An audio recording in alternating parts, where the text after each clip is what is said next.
Hey, good morning, everybody. I hope you're doing well. It's a pleasure to be here virtually, or I don't know if this is considered virtual because it's delayed, right? As I am sitting down to record this, let me look at my watch. It is about 5:45 on Saturday night.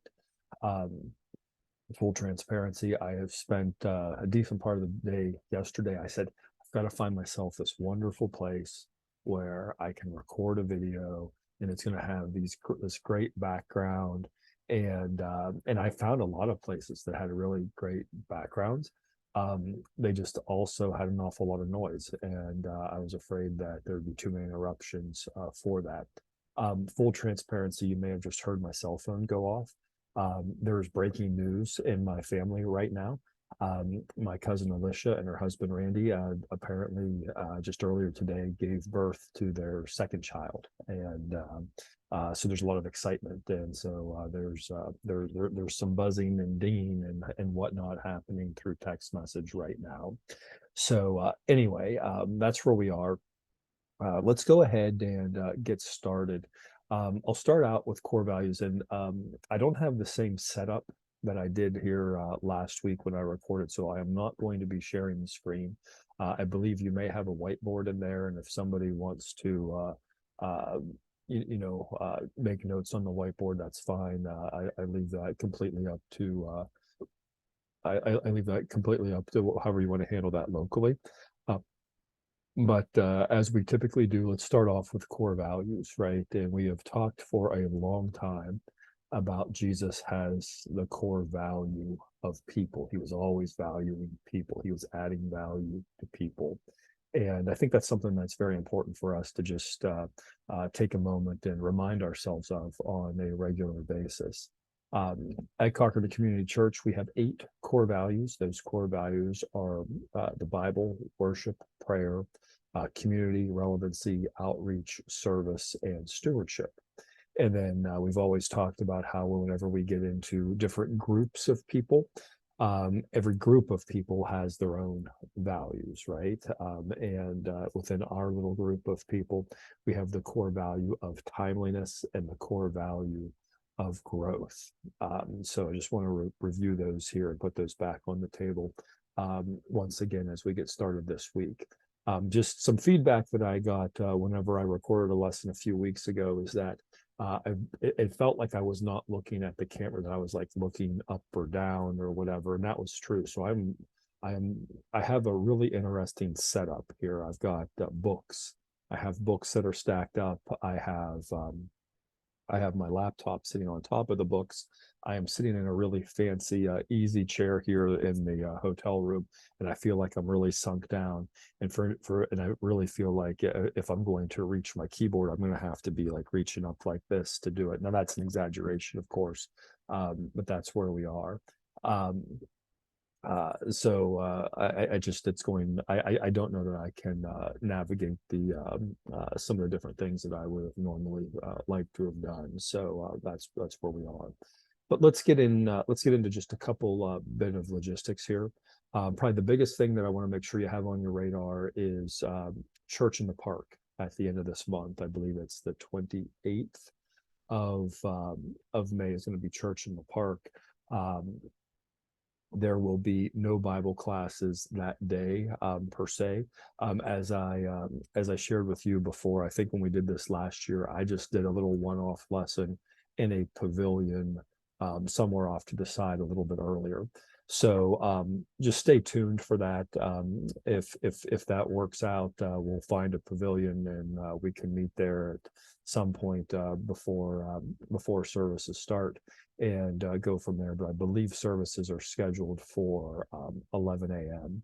On that Sunday, so we may meet at 9:30 or something to have a quick little lesson. But of course, Church in the Park would be a tremendous opportunity for us to serve. No telling what all needs to be done to make that stuff happen. So just have that on your radar. We'll get a little more clarity as we get a little bit closer. But I guess well, next week it'll be close, right? Right. So we'll have all that stuff finalized next week. And then just full transparency, the week after that, the first Sunday in June, I believe I am on the slate to be preaching again. So in that regard, I'll probably be recording a lesson for that day. That's just for my own sanity. I'll record that lesson and make that available, and then we'll go from there. And I think that's it. Um, so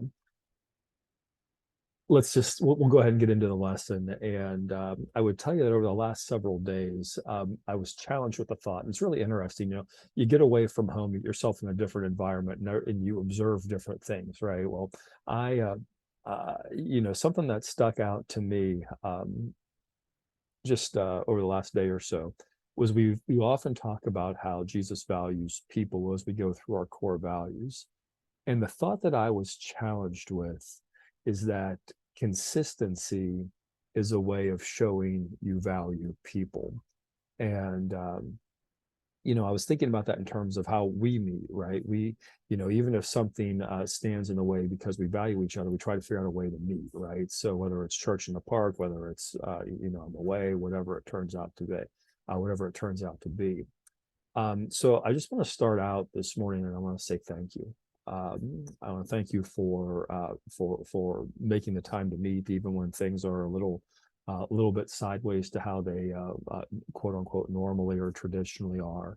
The clarity that I had with just this thought that was given to me is just the consistency to do this is very much because I value you, and I don't know that I tell you that enough. But every one of you that comes to class, I want you to know it means the world to me that you would give me some level of that you would have some level of trust that I could teach you something. And I know there's probably not a whole lot that I can teach a lot of you, but it does mean it means a lot to me. As we get started, just let me just try to get a little bit of energy in the room here, and I want you to turn to a neighbor sitting next to you, and I just want you to say to somebody sitting next to you, just say, "Hey, I value you." As you wrap up with that, I would just ask you this question: doesn't it feel good to be valued, right? Doesn't it feel good to have somebody tell you, hey, I value you, right? That's a good thing. So today's lesson is an important lesson, and it's a lesson that can have a tremendous impact on your life. And I say that because it's had a tremendous impact on my life. This is a very important lesson.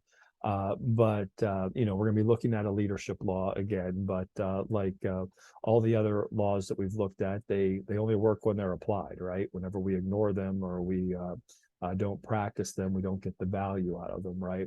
And I can tell you with this particular law that we're looking at today, there's been times when I don't honor that law, right? There's times that I go off track with that, and I find the timing for this particular lesson to be very helpful, right? Because it's a good lesson for me to be reminded of, and I trust that you'll get some value out of this today. Now, we have talked for weeks now that everybody in this room is a leader, whether or not you think of yourself that way or not. Every one of us is a leader, and we're tasked with helping people get from where they are to someplace else, right? To getting them to a better place. And what's interesting is as we try to help people get from here to here, not everybody will make the trip. Right? Not everyone will make it to that destination. And why is that? Well, some of them, they get started and they're going, and then they fizzle out and they go away, right? They oftentimes they'll get distracted. Something will pull them off track. And I'm going to suggest to you that can happen when we don't have clear priorities. So, to some people, everything is a priority. Like they have all these different things going on. I've talked to a lot of folks that I'll pick on people who aren't here, but we have Trace and I have family members who their priority is their kids' athletics, right? And it just so happens that their kids' athletics require them to be or would require them to be somewhere on a Sunday morning, right? And that's fine and dandy. And what they have done is they have prioritized kids' athletics over, for example, what we're doing here, right? Studying some principles from scripture that can help improve our lives and the lives of people around us. And I'm not saying that what they're doing, I probably am saying that. Who am I kidding? I'm probably, it's just that there's this limited window, but sometimes we just get pulled off track, right? We get pulled off track, and it can happen because we haven't defined what our priorities are. And we get to the point where we can get ourselves very, very confused by saying everything is a priority. And the stark reality is that when everything is a priority, nothing is a priority, right? It just dilutes everything that you're doing. Several years ago, it was probably the fall of 2014. I was in Harrisburg. I was covering for my boss, and you've heard that story before. And so I was reporting to his boss for a period of time. And every morning about 8:15, the phone would ring. And it would be, Jess, can you come over to my office? I would go over to her office, and she would then begin to unpack, these are the things that need to be done. Now, I would tell you that this is probably the first time that I was exposed to the law of priorities. And one of the things that happened in this meeting is there's this whole list of things, and I'd be told that, well, hey, before you do anything else, make sure that this is the first thing you do. And then the next item on the list would have some label to it, like this is the most important thing that we need to get done today. Like it's the most important, right? And then the next thing would be, hey, whatever it was, it would give this is a top priority for.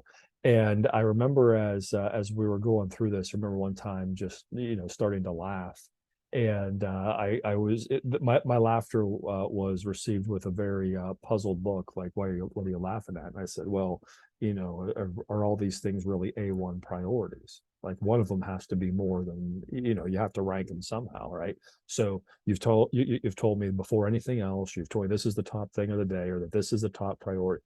Like, help me figure out how to sort these out. Now, I would tell you that probably was not well received. But I would tell you that there's a lot of people that operate that way, where, oh my goodness, everything has to be an A1 priority. And that's probably not the truth. So whenever I started going down the path of learning about leadership principles, I would say the first area that drew my attention was the area of productivity. Okay.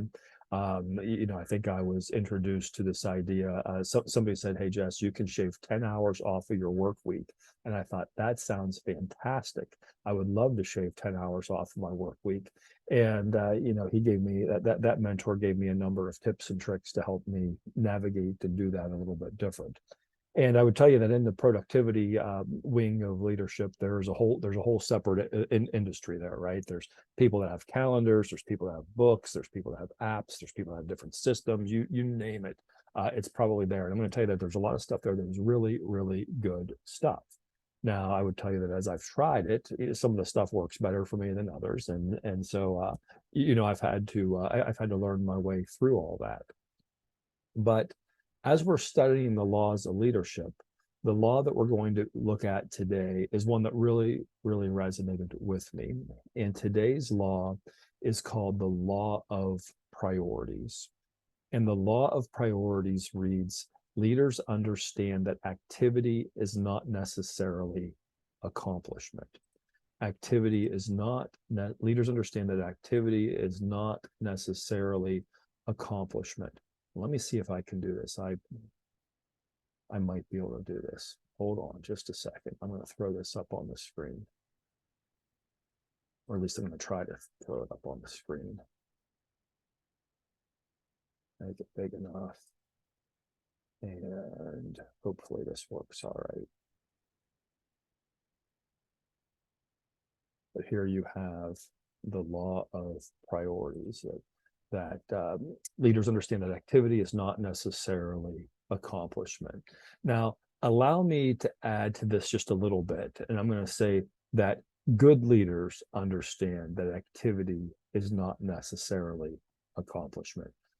Poor leaders, and I want to differentiate between good leaders and poor leaders do not understand this. Poor leaders, they put a lot of emphasis on activity, and not necessarily advancing down the field or moving closer to your goal, right? There's definitely a difference with that.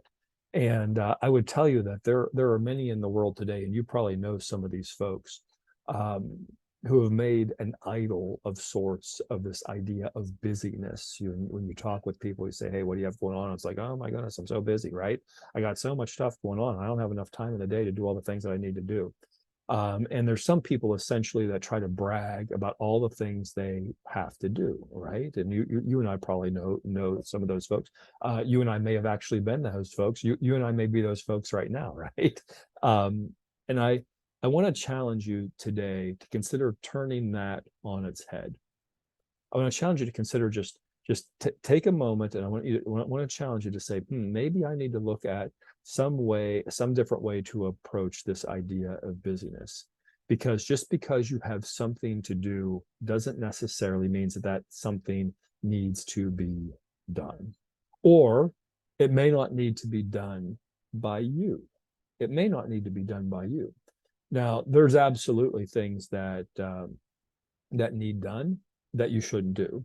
And I'll just give this as an example. One of the blessings that we've experienced from the pandemic, at least for our household, is the use of curbside pickup for groceries, right? Now, is getting groceries something that needs to be done? Absolutely. Do we need to shop for our own groceries? Not really. For a lot of the stuff that we get, you can use the curbside pickup, and even if it costs a couple of bucks, whatever it is, that saves you all that time in doing it. And I think that perhaps that helps illustrate that there's some things that are important, but maybe they don't necessarily have to be done by you. Now, if we're not doing all those things, what are we doing? And I think we need to recognize that there are certain work that God has given each of us to do, right? There are certain things that you and I, that when God took the time to make us, he said, "You know what, this is what I want you to do." And he sends us down to planet Earth. And while, and some of those things that the devil tries to do is he tries to get us distracted into saying, "Oh my goodness, I got to get groceries. If I go through all this effort to get groceries." But there may be a different way, right? So something that I actually, in my study of productivity, that I learned, and I just want to share this with you, is that the word priority only existed in the dictionary in the singular form uh, up up until about 100 years ago. When you get to be about 100 years ago, the dictionary started to change. Every so often you'll see that new terms have been added to the dictionary. Well, if we would have been watching this 100 years ago, we would have found that we added the plural of priority to priorities was added to the dictionary about 100 years ago. And the thing is that the word priority has this definition. It's that which is most important. That is your priority. What is most important to you? And whenever we use that word most, that that says above all, right? What is above all? What's most important to you? And today we have this whole gradation, I guess. Whether it's a high priority, a low priority, whatever it turns out to be. There's all these different things, and now we have competing priorities, right? We have all these different things. So what I want to caution you on is that far too many people, and I'm going to put myself in this line, and I may even put myself at the front of this line. This is why this lesson is important to me today. Far too many people spend too much time on low priority tasks. They spend time doing things that they shouldn't be doing, or that somebody else could be doing for them. And to help illustrate this, I want to, and this is probably something that you've heard before, but it's something that's called the Pareto principle. Now that name is a little more fancy. You may have heard it also as the 80-20 rule. And the idea is that 80% of your productivity comes from 20% of the things that you do, right? There's some things that are so much more valuable to you whenever you focus in on that. There's some, and that's really getting to the sweet spot of what God made us to do, right? And so, if we focus on that top 20% of the things that we're supposed to do, that's going to give us 80% of the results that we're looking for. Whereas if we spend our time working on the bottom 80%, that's only going to give us 20% of the results that we're looking for. And so when we start looking at this Pareto principle, it tells us that we need to understand how to work the top 20% of the tasks that are on our list, right? That's where we really need to be paying rent and setting up shop, is on these particular things. And that may bring you to the point where you say, okay, well, how do I figure out what that 20% is? And I have 3 questions that I'm going to give you here. And let me see, let me try to share my screen again. Share the screen. Now I've lost the screen.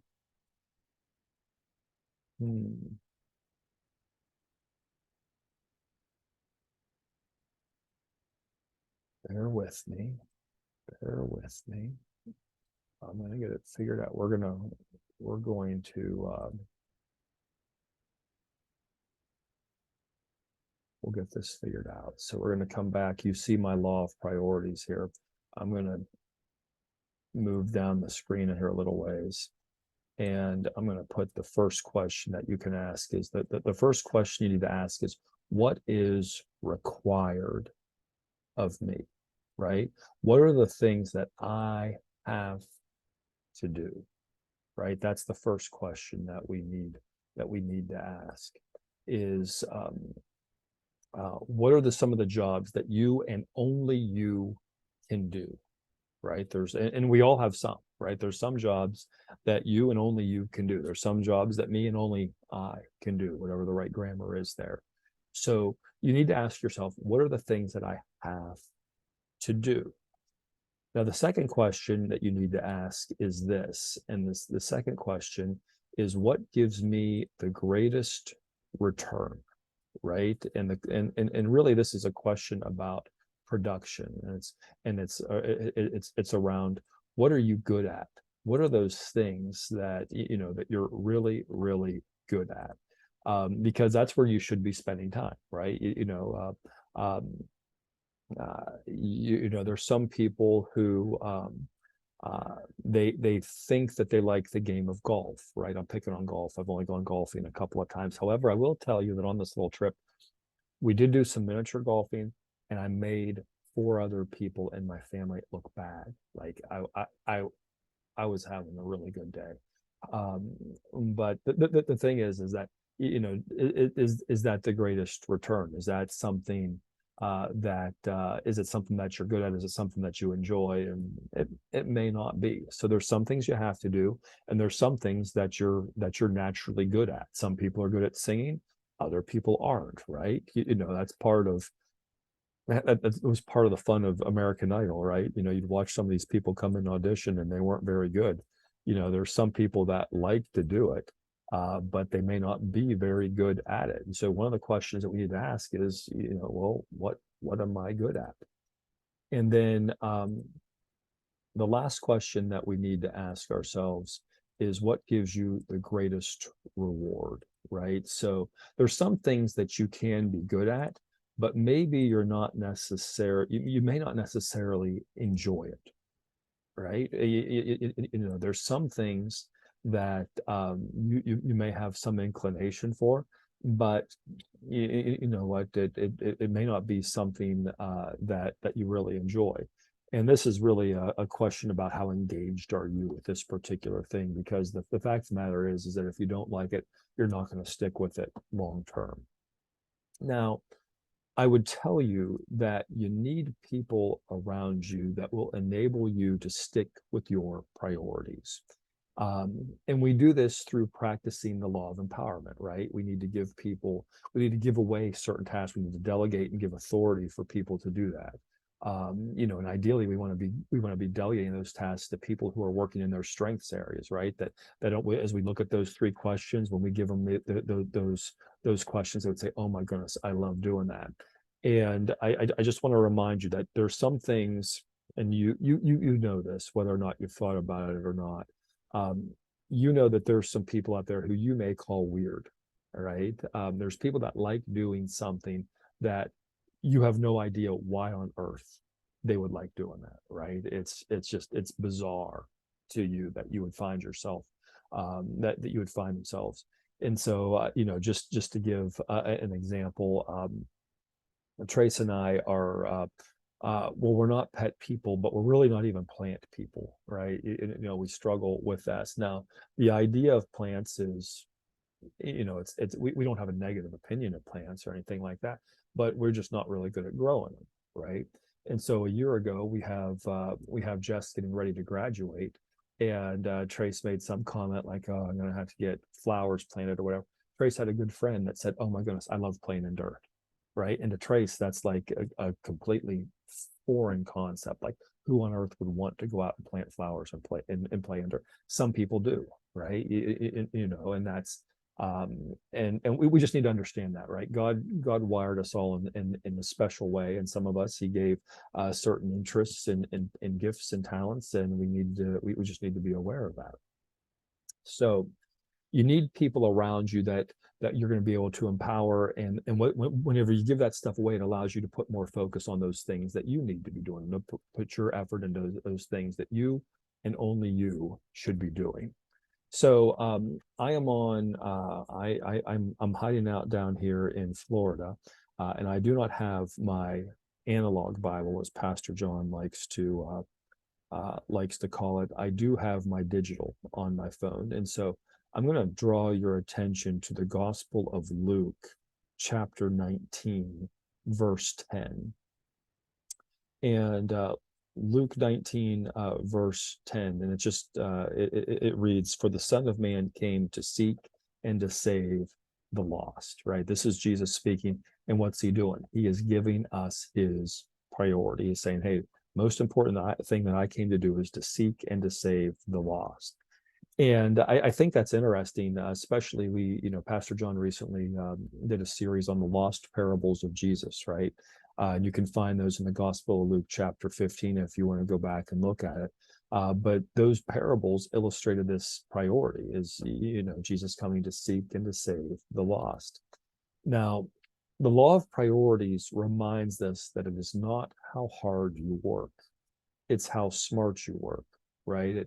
It's because we can work hard on things that don't matter, right? But we need to be smart to work on the things that do matter. And the law of priorities also gives us this important challenge, and the important challenge is that we need to get ourselves organized, right? We need to get ourselves organized so that we can be focused on those things that matter. The phrase that I would give you is that you need to either organize or agonize, right? You either get organized or else you're going to be miserable, right? Because you're not going to be doing the things that you want and need to be doing. There's a book that I am going through way too slowly. It's a fascinating book. It's very, very dense. But there's a line in this book that says that the first or let me see if let me try to say that. Obviously, you can tell that this is well rehearsed, right? There's a line in that book that says, "Order is the first law of heaven," right? And if you think about that, the way God has all the planets and the stars set up, there's such order, there's such beauty to that. And that line in that book that said order is the first law of heaven has really, really hit me hard. Especially as I've been preparing this lesson, because it's like, hey, you know what? You got to get some of the disorder out of your life to get to this order. The law of priorities also calls us to choose or lose, right? We need to choose our priorities, because if we don't choose our priorities, you know what? Somebody else is going to choose our priorities for us, right? Somebody else is going to say, hey, I need you to do this, and you're going to find yourself doing things that perhaps aren't that fulfilling. Right? The fact of the matter is that we're all going to have a calendar that has all sorts of appointments and things to do on it. The question is, who's putting those things on your calendar? Are you putting those things on your calendar? Are you putting your priorities on there first? or you let somebody else put those things on your calendar. And I want to encourage you to be proactive in this and take charge of that. Now, as I record this, we're in Florida, and if I knew I wouldn't like completely collapse this whole tower of books I have my laptop set up on here, I would actually turn the camera and let you, and I'll try to do this before we go away. You can see that there's some light coming in here, and that's actually called sunlight, right? I hadn't seen a whole lot of that in Pennsylvania before we left. But it's beautiful blue sky, there's sunshine, there's trees, there's green, like it's wonderful out there, right? Now, typically when we come to Florida, we go visit Mickey and we run all over the place and we end up exhausted. But this time we decided to do something different. We decided that we're going to come to Florida and we're just going to take it easy. I have yet to see Mickey. I don't even know if he's down here. I'm sure he is, but one of the things that we would be in previous times, we would look forward to eating out, and we would eat out and eat out well. This time we're not doing a whole lot of that. We're doing that very, very infrequently. And as a result, what we're doing is we're eating here in the room. Now, Trace and Bryn are in the next room over, and they're working on dinner. I'll save that story for next week. There's a good story. But one of the things that came to light to me is that at home, I cannot tell you how miserable Trace is planning meals. Like, she struggles and stresses out about, oh my goodness, what are we going to have for dinner on whatever day, right? And it takes a huge toll on her. It's the decision fatigue that comes from dealing with sunlight and all those things. When she gets home, she's wiped out and she really has a hard time, figuring out what to do for dinner. And I'm like, well, I don't believe it should be that hard, right? And I'm probably wrong about that, right? But from her perspective, she wants to make sure that everybody is taken care of, that everybody likes what they eat. They're getting things that they need to eat, right? That they're healthy choices. We're not just serving them junk all the time, because, that would be easy. I could say, hey, let's just have chicken wings every night. And she would say, well, there's probably a better choice that we can make than that. But I would tell you, if you go back and if you look at those 3 questions that we ask, is it your job? Is it something that you're good at, and do you enjoy doing it? The answer to a couple of those is no, right? She doesn't enjoy doing that at all. And so, here we are. We're in Florida. We're trying to figure out how do we do meals in our hotel room here, full transparency. I think Trace is an above average cook. Actually, I think she's a good cook, right? Above average, that would probably be taken as a slight. That's not what I intended to do. The reality is that I'm much heavier today when we got married, and that's because she cooks well, right? Now there are limitations, right? I haven't made a meatloaf joke in several weeks, and meatloaf is always an adventure, right? But if meatloaf's really the only thing that I complain about, that's not a whole lot to complain about, right? So, but when it comes to planning the meals, it's absolutely exhausting to her. I'm going to tell you that it was on display this week. So essentially what we're doing is we're ordering groceries. They get delivered here to the resort. We do this, and to figure out what we're going to eat was very, very challenging. I would suggest that having root canals is probably much more pleasant than figuring out meals, at least from Trace's perspective. Now, at this point, we're wrapping up. We're only here a couple more days. We have it figured out, right? But I'm going to tell you that this was a major distraction for Trace at a couple points in this trip. Now, why was this such a big burden on her? Because it was outside of her priorities, right? It was something that was really pulling on her because it was outside of our priorities.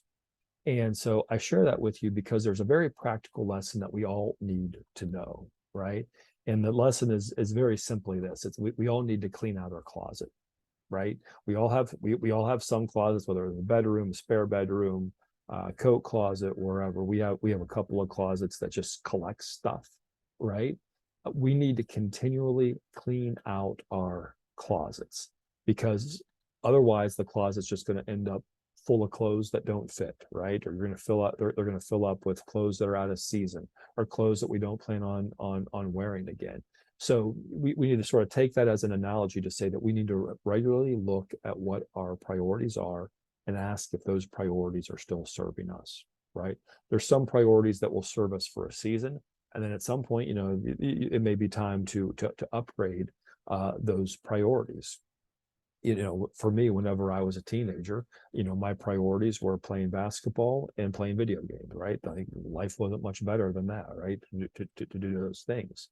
I could do that for hours and hours and hours at a time. But I'm going to tell you right now, those priorities that I had as a teenager, they don't serve me at all today, right? I can still like them, but I must be aware. I've got to be aware enough to limit them, or else I'm going to get. I'm not going to produce things, and I'm not going to have the benefit that I want to have. On this particular trip, I was going for a walk, and I came across a basketball court. It was empty. There's nobody there. And I walked out on that court, and I looked up at the rim, and the rim looked so high, so high. And I thought to myself, I wonder if I still have it. I wonder if I still have it. Now, as a teenager, I could, I don't want to sound arrogant. I'm going to sound arrogant. Whenever I was a teenager, I could do some fun things with the basketball, right? I could do some fun things with the volleyball on a basketball court as well. And I thought, I wonder if I could jump up and just touch the net. And I will tell you that I jumped up, and it took everything that I had to touch the net. And I came down, and like things started to hurt. And I thought to myself, oh my goodness, if I hurt myself here, if I end up in a heap on this basketball court, nobody is going to find me for hours. And the court was hot enough. I probably would have literally cooked on the basketball court.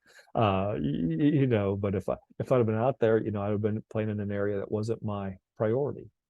So we need to reevaluate that. We need to clean our closet out regularly. And I'm going to tell you, we probably need to review what our priorities are every 90 days. When the seasons change, I think that's a good time for us to reevaluate our priorities. Now, if you think about this, this is something that Jesus did, right? Jesus had to reevaluate his priorities, right? We know that Jesus was born, that his earthly father was this carpenter named Joseph, and the expectation is he would have been trained as a carpenter like his dad, right? And at some point, though, he decided that, this whole carpentry thing, that's not my priority anymore, right? Whenever he decided to start preaching, he said that healing people and forgiving sins, that's much more of an important thing for me to do than carpentry work. He cleaned out his closet. So I have actually learned over the last several years that one of my priorities is to help develop people. It's part of the reason why I teach. I started off teaching because I wanted to help myself, but now I recognize that part of the reason that I teach is because it's fun to help other people. It's fun to help people become a better version of themselves, to see and take steps towards becoming the people that God intended them to be. And it's such a wonderful thing. Now, one of the things that I have learned is that for anything to get better, you have to develop your people. And if you think about it, we have said for weeks now that a leader is someone, or a leader is anyone who helps someone at some time do something or go somewhere, right? A leader is anybody that helps somebody go from here to here, right? And the thing is, for the person that goes from here to here, they've gotten better at something, right? They have developed, they have improved. And so a leader develops people, and a leader gets people to that better place. But the law of priorities tells us that this happens by developing specific people.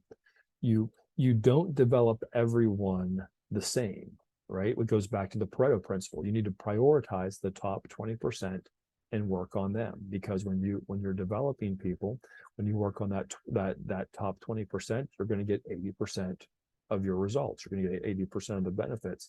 And so you need to say that, hey, when you're working with your top 20%, you want to give them 80% of your developing time, right? And that may not be, you may not have 100 hours a week that you're looking specifically at development, but let's say that you got a couple, the vast majority of that time is going to be in developing your top people. And why do you do that? Because when you develop your top people, they're the ones that are going to bring you the results, right? You know, Jesus didn't develop everybody that came to see him, right? He had this group of 12 guys that he worked on developing, right? He prioritized these 12 guys, and you know what? They would go on to change the world. You know, Jesus didn't have a group in this town and he went on to the next town and, you know, and found a new group. No, he got that group, and he worked on developing those 12. But there's also another important lesson that I don't want you to miss, right? Under the Pareto principle, you should spend 80% of your time with that 20% of the people. But you also should know this, that it stacks, right? And so if you think about this, and this is going to get me into some biblical math, and you know, for the folks in here that love math, I think you'll find this to be really, really cool. But you know what you can do is you can say that the top 20% of people are going to give you 80% of the results, right? But if you take that top 20%, you can look at the top 20% of the top 20%, right? And the top 20% of the top 20% is going to give you 80% of the 80% of the results, right? And so, you know, if you want to do this mathematically, this would tell us that 20% of 20%, I believe that's 4%. Of the folks are going to give us 64% of the results. And I want you to know that we see Jesus practice this.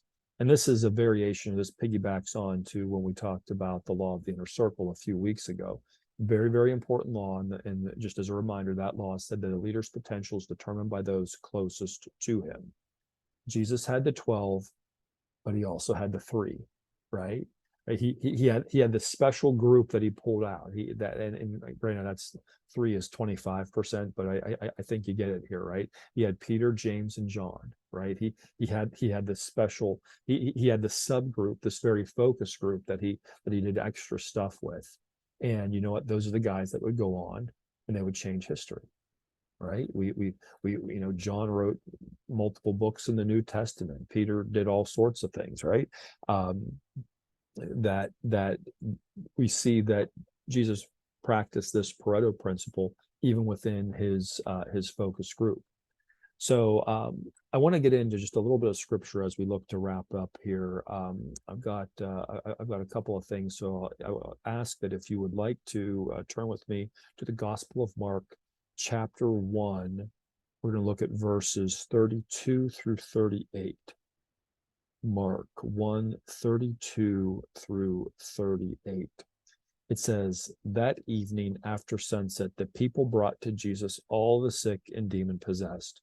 The whole town gathered at the door, and Jesus healed many who had various diseases. He also drove out many demons, but he would not let the demons speak because they knew who he was. Very early in the morning, while it was still dark, Jesus got up, left the house, and went off to a solitary place where he prayed, right? Simon and his companions went to look for him, and when they found him, they exclaimed, everyone is looking for you. Jesus replied, let us go somewhere else to the nearby villages so I can preach there also. That is why I have come. Now, in this little story, you know, we can get the picture that Jesus is healing people left and right, right? And at some point, Jesus has to go away to pray. Why do you think Jesus had to go away to pray? And I would suggest to you that he has this priority, right? This priority is to stay connected to the Father, right? So people are looking for Jesus because they want healed, and you know, they're coming at him even in the early morning, and Simon Peter comes and finds him, and Jesus says, no, it's time for us to move on. By taking the time to pray, Jesus found that he was able to reset his priorities, right? He was able to recalibrate where he was. Jesus' priority was to preach the message of the forgiveness of sins. Second thing to do was to heal people, right? And if you think about this, there's a story where Jesus has an encounter with the Pharisees, and Jesus says to the man, I believe he was the lame man, and he said, your sins are forgiven. And the Pharisees were all worked up about this. And he said, well, what's easier to do? Tell him that his sins are forgiven or to get up and walk? And then he tells him, well, get up and walk, right? And the lame man gets up and walks, right? The thing that Jesus came to do was to forgive sins. That was the top thing, right? So now let's look at another piece of scripture, if you would. We're going to turn to the Gospel of Luke. Luke chapter 10. Luke 10, 38 through 42. Luke 10, 38 through 42. It says, as Jesus and his disciples were on their way, he came to a village where a woman named Martha opened her home to him. She had a sister called Mary who sat at the Lord's feet listening to what he said. But Martha was distracted by all the preparations that had to be made. She came to him and asked, Lord, don't you care that my sister has left me to do all the work by myself? Tell her to help me. Martha, Martha, the Lord answered, you are worried and upset about many things, but few things are needed, or indeed only one. You may want to underline that. The few things are needed, or indeed only one. Mary has chosen what is better, and it will not be taken away from her. Right? With Mary and Martha, Jesus reminds them that very few things, or perhaps just one, is needed. And Jesus teaches us that leaders should always be pointing people they lead to the top priorities. We need to be continually pointing our people at the top priority, because otherwise distractions come up and it pulls us off where we're trying to go, right? Now, there are several examples in Scripture that I want to draw your attention to, because this is something that Jesus asks us all the time. He asks us about our priorities. And if you would, I would ask that you turn to the Gospel of Mark, chapter 10. Mark 10, verses 46 through 52. And I think this is really a neat story. And it's one that, again, I think it's necessary for us to remind ourselves of. The story goes, starting at verse 46. Then they came to Jericho. As Jesus and his disciples, together with a large crowd, were leaving the city, a blind man, Bartimaeus, which means son of Timaeus, was sitting by the roadside begging. When he heard that it was Jesus of Nazareth, he began to shout, Jesus, son of David, have mercy on me. Many rebuked him and told him to be quiet, but he shouted all the more, Son of David, have mercy on me. Jesus stopped and said, call him. So they called to the blind man, cheer up, on your feet, he's calling you. Throwing his cloak aside, he jumped to his feet and came to Jesus. Pay attention to this, and this may be a verse to underline, right? Verse 51, Jesus says, what do you want me to do for you? What do you want me to do for you? Now, I just want you to think about that. You really think Jesus didn't know this guy was blind? I mean, do you think that? Jesus knew this guy was blind, knew that there was something, but what does he do? He asks this man, he says, what do you want me to do for you? Jesus asked him. The blind man said, Rabbi, I want to see. And so Jesus then says, go, your faith has healed you. Immediately he received his sight and followed Jesus along the road. Jesus asks us this same question, right? He says, what do you want me to do for you? He is asking for us to clarify what our priority is, right? To the man born blind, he said, I want to see. But for you and I, we may have something completely different. And I want to remind you of the lesson that Jesus taught in the Gospel of Matthew, chapter 7. This is from the Sermon on the Mount. Matthew chapter 7, verses 7 and 8. Jesus says, ask and it will be given to you. Seek and you will find it. Knock and the door will be opened to you. For everyone who asks receives. The one who seeks finds. And the one who knocks, the door will be opened. Now, I would put the caveat on that. is if it remains your priority. Right? There's some of us that we knock once or twice and maybe it doesn't work, and what happens is we fizzle out, right? But whenever we stay dedicated to that, when we have that remain our priority, man, Jesus tells us that we will find, we will receive, and that doors will be opened. So I just wanted to share this with you, and again, this is a lesson that I needed to learn today. I needed to have this lesson brought back to me today, because it is so important for us to recognize that activity is not necessarily progress, and good leaders know that. And in this room, where we are all becoming better leaders, we need to be reminded of this, that we are doing the things that are going to make a difference, that we're staying focused on those top priorities. So, just a couple of takeaways for this as we wrap up. Number one, it's necessary for us to, evaluate to determine what our priorities are, right? Those are the three questions. We need to reevaluate those on a regular basis. I would tell you every 90 days when the change of the season comes, that's a good time for us to review that. Can you do it more often than that? Absolutely. Can you do it less often than that? You can do that too, but I would also suggest that you're going to give yourself quite a runway to find yourself way off track if you let it go much longer than that. And then also don't miss the lesson that Jesus demonstrates for us in the passages that we looked at today. There's times that we have to get away and we need to pray, right? We need to get away, we need to pray, we need to reset and get refocused on what our priorities are. And let me read this, Matthew 7 and 8 to you again. Jesus says, ask and it will be given to you, right? That's prayer, right? Seek and you will find. You're going to pray and you're going to do things. When you have that time of prayer, my experience has been that God will say, hey, you know what, you need to check this out. You need to do this. You need to do that, right? Ask and it will be given you, seek and you will find, knock and the door will be opened to you. For everyone who asks receives, the one who seeks finds, and to the one who knocks the door will be opened.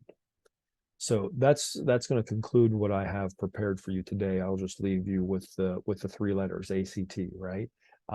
Based on what you have learned today, what action will you take? What change will you make? And is there something that you learned today that you can teach to somebody else for your benefit and theirs? And let me actually, I want to encourage you to do that right now. Before you leave today, I want you just to identify what was the one thing that really stuck out to you. And I want you just to share that with somebody before you leave today. Say, you know what stuck out to me today was this. And what's really cool is whenever you start doing stuff like that, what happens is what sticks out to you and what sticks out to me, they can sometimes be different things. But whenever we share that with one another, it makes them all the more sticky, right? Stuff becomes double sticky whenever you do that. So don't let the opportunity pass by today to share something that stuck out from today's lesson with a neighbor before you leave today. So with that, Sean, I'm going to turn it back over to you, my friend, to wrap things up and get people on their way. So thanks so much, everybody. We will see you next Sunday.